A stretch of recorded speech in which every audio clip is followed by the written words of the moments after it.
তারা ক্ষমতার মস্তদে বসে সবার আগে পিলখানার হত্যাকাণ্ডের মাধ্যমে বাংলাদেশের আর্মিতে, সেনাবাহিনীতে সবচেয়ে চৌকস এবং দেশপ্রেমিক অফিসারদেরকে তারা হত্যা করেছে। সে হত্যার বিচারকে আমরা পেয়েছি? আমরা হত্যার কোনো বিচার পাইনি। তার বদলে আমরা পেয়েছি বিচারের নামে নাটক, বিচারের নামে প্রহসন। আমরা দেখেছি শাপলা চত্বরে আওয়ামী লীগ কি নারকীয় তাণ্ডব চালিয়েছিল, গণহত্যা চালিয়েছিল। সেই গণহত্যার কি বিচার হয়েছে? সেই গণহত্যাকারীদের যারা আমাদের সেখানে শহীদ হয়েছেন, হত্যাকারী আমাদের যারা শহীদ হয়েছে, সেসব মৃত ভাইদের যারা তালিকা করেছিল, অধিকার, মানবাধিকার সংগঠন অধিকার, যারা সে মৃত ভাইদের তালিকা করেছে, তাদেরকে পর্যন্ত তারা জেল খাটিয়েছে। আমরা দেখেছি আওয়ামী লীগ গত 3টি টার্মে 2014, 2018, 2024 3টি টার্মে তারা জনগণের ভোটের অধিকার কেড়ে নিয়ে বাংলাদেশকে একটি ফ্যাসিস্ট রাষ্ট্রে পরিণত করেছে। শুধু তাই নয়, বুক ফাটিয়ে গৌরবের সাথে তাদেরকে আমরা বলতে শুনেছি, ভারতকে যা দিয়েছি তা ভারত ছাড়া জীবন মনে রাখবে। তখন তো আমরা বুঝতে পারি না ভারতকে কি দিয়েছে। ধীরে ধীরে আমাদের কাছে পরিষ্কার হয়েছে যে আসলে ভারতকে কি দিয়েছে।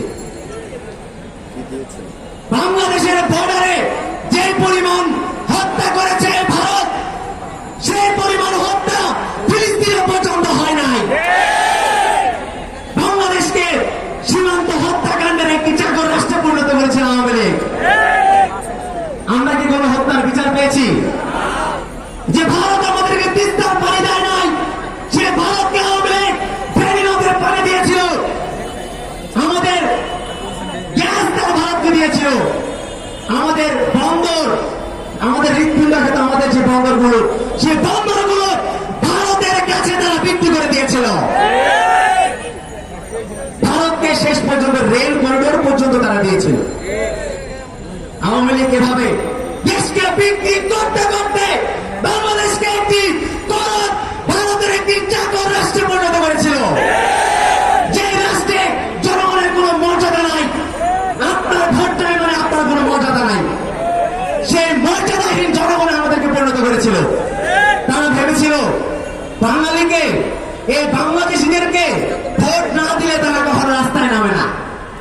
কিন্তু আমরা কি রাস্তায় নেমেছি?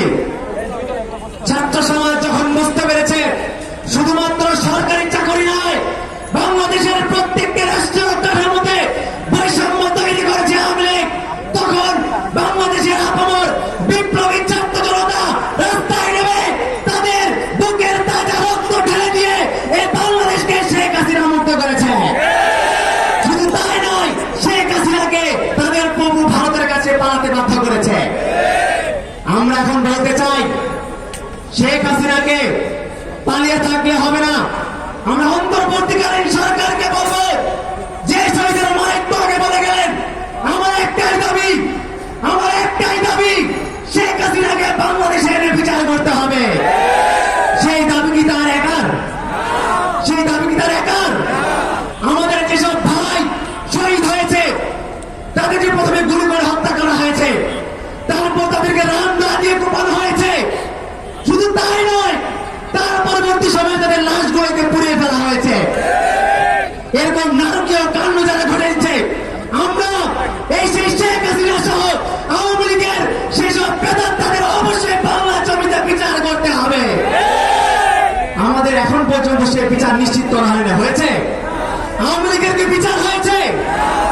ছাত্রলীগ যদি সন্ত্রাসী সংগঠন হিসেবে নিষিদ্ধ হতে পারে, তার মদতদাতা, তার হুকুমদাতা আওয়ামী লীগকে কেন বাংলাদেশে নিষিদ্ধ করা হবে না? অবিলম্বে আওয়ামী লীগকে নিষিদ্ধ করতে হবে। তারা জেনোসাইডার, তারা গণহত্যাকারী, তাদের কোনো অধিকার নাই বাংলাদেশের মধ্যে রাজনীতি করার। তার বাবা শেখ হাসিনার বাবা শেখ মুজিব বাকশাল কায়েম করেছিলেন না? শেখ মুজিবুর রহমান কায়েম করেছিলেন বাকশাল। শেখ হাসিনা কায়েম করেছে ফ্যাসিবাদ। অর্থাৎ আওয়ামী লীগ যখন ফিরে আসে, তখন তারা কায়েম করে বাকশাল, তখন তারা কায়েম করে ফ্যাসিবাদ।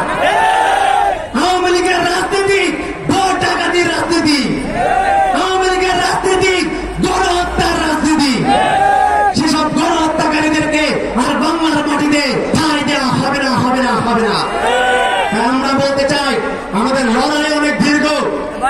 রাষ্ট্র সংস্কারের যে আন্দোলনে, রাষ্ট্র সংস্কারের যে কাজে আমরা নেমেছি, সে কাজ সম্পন্ন হওয়ার আগ পর্যন্ত আমাদেরকে অবশ্যই রাজপথে থাকতে হবে।